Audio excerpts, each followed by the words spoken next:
자, 과연 12개월 관계 증명이 필요한가? 여러분들이 이제 우리가 관계 증명이라는 것은 뭐냐면, 만약에 내가 여러분들이 이런 생각할 수 있죠. 내가 만약에 우리나라 같은 경우는 여자친구, 남자친구 뭐 이런 거 관계를 증명할 때 보통 우리가 가족 관계 중에 결혼을 한 경우, 자녀인 경우는 우리가 가족 관계 증명을 떼버리면 됩니다. 그러면 그게 증명이 되죠. 보통은 이렇게 됩니다. 그런데도 불구하고 가족 관계를 증명해서 자녀가 있다고 할지라도 이민성에서는 그 관계가 명확하지 않다라고 생각할 수도 있어요. 남편과 와이프고 자녀가 존재한다 할지라도 남편과 와이프 관계가 불확실하다고 보는 케이스 오피스가 있습니다. 여러분들이 그 가족 관계 증명서에 그게 다 증명이 된다 할지라도 아니라고 볼 수 있어요. 그러니까 여러분들이 근데 보통 그러면 뭐가 필요하지? 뭐 가족 관계 증명이 필요합니다. 그러면 증명이라는 것은 뭐 혼인 신고도 되긴 하겠지만 그 외에 자료들도 필요해요. 아시겠죠? 근데 보통 우리 여러분들이 그냥 기본적으로 알고 있는 것은 12개월 관계 증명이 필요하다 이렇게 알고 있어요. 그럼 왜 12개월이란 게 나왔느냐라는 질문이 있습니다. 아시죠? 자, 파트너의 종류에 대해서 여러분 아셔야 돼요. 첫 번째는 이 관계가 법적으로 결혼한 관계는 영어로는 파트너라 부르지 않고 스포우즈라고 해요. 스포우즈. 스포우즈는 법적으로 결혼한 관계예요. 그러면 내가 한국에서 결혼하셨으면 그것도 스포우즈고 호주에서 결혼하셔도 스포우즈가 돼요. 근데 한국이나 호주에서 결혼을 하지 않았다.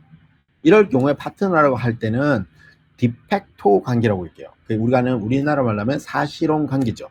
이 경우는 일반적으로 어떤 관계를 사실혼 관계로 생각하냐면 이민성 규정상에서는 12개월을 증명해야 된다라고 나와 있어요. 그러면 12개월을 어떻게 증명하지? 이런 논외고, 근데 만약에 여러분들이 비자를 넣어야 되는데 뭐 학생 비자든 뭐 스폰서 비자든 뭐 파트너 비자든 또는 뭐 다른 영주권 비자든 묶여서 넣어야 되는데 이 12개월이 안 될 경우는 어떻게 해야 되냐 이런 또 문제가 생겨요. 자, 여기서 사실혼 관계에서는 12개월을 적어놨지만 법적인 관계 결혼에서는 12개월 증명하지 않았죠. 예. 근데 만약에 내가 사실혼 관계인데 불구하고 12개월 증명이 안 됐어요. 만약에 이런 거 있죠. 난 분명히 내 파트너하고 관계가 12개월 이상 있지만 증명한 서류가 없을 경우가 있어요. 한국에서는 특별히 뭐 같이 사는 것도 아니고 뭐 비를 내는 것도 아니고 이럴 경우에는 이런 증명이 너무 빈약할 경우가 있습니다. 그럴 경우가 우리 할 수 있는 게 뭐냐면 관계 등록이라는 게 있어요. 관계 등록을 하면은 이 12개월에 대해서 증명이 면제가 돼요. 면제가 된다 해서 관계 증명을 안 하는 것이 아니고 계속 하셔야 됩니다. 여러분이 법적으로 결혼하셔도 관계 증명을 따로 하셔야 돼요. 안 하시면 그것도 문제가 될 수 있습니다. 아시겠죠? 그런데 여러분들이 만약에 퍼스에 살고 계시다. 조금 주의가 필요합니다. 퍼스는 관계 등록이 안 돼요. 그래서 여러분 중에 퍼스에 사시는 분이 이렇게 물어봐요. 저 퍼스에 사는데 제가 관계 서류가 좀 부족한데 비자가 곧 끝나요. 이거 어떻게 돼요? 이런 문제가 생길 수 있습니다. 아시겠죠? 혹시 여러분 중에 퍼스에 살고 계시는 분들은 그 관계 서류를 잘 만드셔야 돼요. 아시겠죠? 아니면은 어떻게 돼요? 다른 지역으로 잠시 가셔야 돼요. 가셔서 거기서 관계 등록을 하고 다시 오셔서 비자 넣을 수 있겠죠. 관계 등록이 된 케이스니까. 네, 그럴 수도 있습니다. 아시겠죠?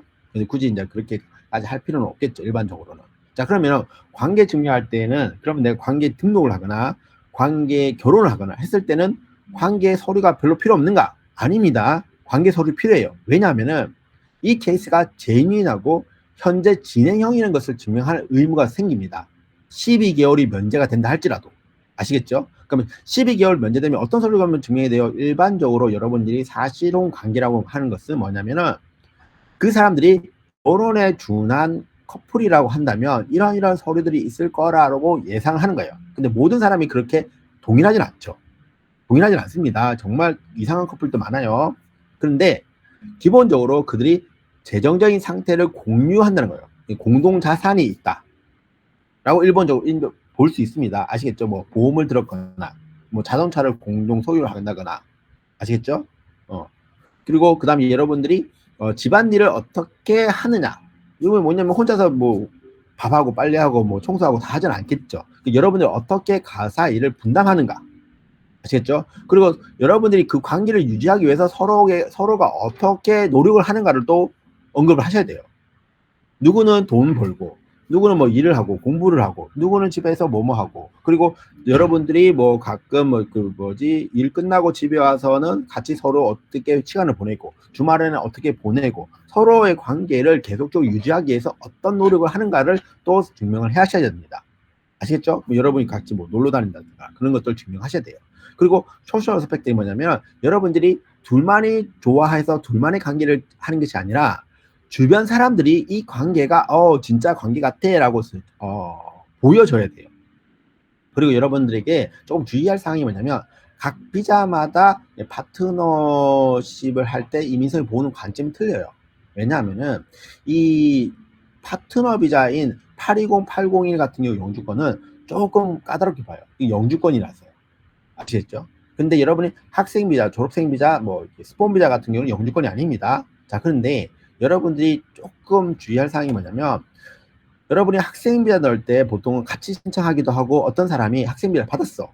근데 뭐 여자친구가 워킹홀리데이 비자 왔는데 여자친구가 자기 비자에 같이 묶이기를 원하는 거예요. 자, 그러면 이럴 때 넣을 수 있는가? 이 조건이 있습니다. 이럴 때 어떻게 되냐면 학생 비자를 처음에 넣을 때 여자친구를 언급했느냐 안 했느냐에 따라서 달라져요. 만약에 여자친구를 언급했을 경우에는 여자친구가 따로 그냥 혼자 파트너 그 학생 비자로 가족으로 넣을 수가 있어요. 그런데 여자친구를 언급하지 않고 막 서류는 그냥 엄청나게 많아. 그럴 경우 그냥 서브스턴트 그 학생 비자라고 해서 그걸 넣게 되면은 거절날 가능성이 너무 높습니다. 아시겠죠? 그럴 경우에는 학생 비자를 그 사람이 뭐 2025년까지 있다 할지라도 다시 처음부터 넣는 게 좋아요. 같이 넣고 그럴 경우 비자가 나옵니다. 알겠죠? 이 조심하셔야 돼요. 실제로 많은 사람들이 이거 몰라가지고 잘못했다가 거절되는 경우가 많습니다. 아시죠? 졸업생 비자. 졸업생 비자는 또 독특하게도 이 졸업생 비자는 신청할 때 파트너를 언급하지 않았어요. 않고 내가 중간에 졸업생 비자 중에 파트너를 사귀었어. 그런데 그 사람이 또 뭐 비자 곧 끝나서 내 졸업생 비자에 먼저 보통 이제 우리는 졸업생 비자 때 묶지 말고 그 다음에 영주권 189, 190, 뭐 491 갈 때 그때 묶으라 하거든요. 비자 비용이 더 들어가니까. 근데 너무 이 사람이 그 인비테이션 기다리는 시간도 있고 그리고 그 다음에 뭐 그 비자가 끝난 다음에 어쩔 수 없이 묶어야 되겠죠. 그러면 이때는 졸업생 비자 때 이 사람이 내가 가족이 있다, 파트너가 있다, 뭐 남편이 있다, 뭐 보이프렌드가 있다 이거 언급을 안 해서도 혼자서 따로 넣으러 갈 수 있어요. 서류만 충분하다면. 이 비자 승인됩니다. 이 482 비자도 가능해요. 자, 근데 482 비자에 만약에 내가 482 비자를 갖고 있어. 뭐 오늘 비자 승인 났어. 근데 내가 그때 여자친구 언급하지 않았어. 실수로. 근데 내 여자친구가 지금 한국에서 워킹홀리데이 비자 왔어. 그러면 이 사람이 다른 학생비로 넘어가지 않고 내 파트너 482에 묶을 수 있느냐? 예, 묶을 수 있습니다. 근데 이때는 또 뭐가 중요하냐면 묶을 때 이 482 비자는 뭐가 있냐면은 스폰서가 있어요. 스폰서가 누구냐면 고용주죠. 고용주가 이거를 승인하셔야 돼요. 고용주가 이 482 비자에 이 가족으로 묶일 사람이 이 482 비자로 묶이려고 한다는 것을 동의를 하셔야 돼요. 그걸 동의하지 않으면 이 482 비자의 서비스 건트 가족 비자가 승인이 안 돼요. 아시겠죠? 주의하셔야 됩니다. 그리고 파트너 비자 같은 경우는 여러분들이 결혼을 하고 접수해도 거절될 수 있습니다. 왜냐하면 여러분들이 그러니까 만약에 한국에 결혼하고 호주를 바로 왔어. 그러면은 서류가 많이 없겠죠.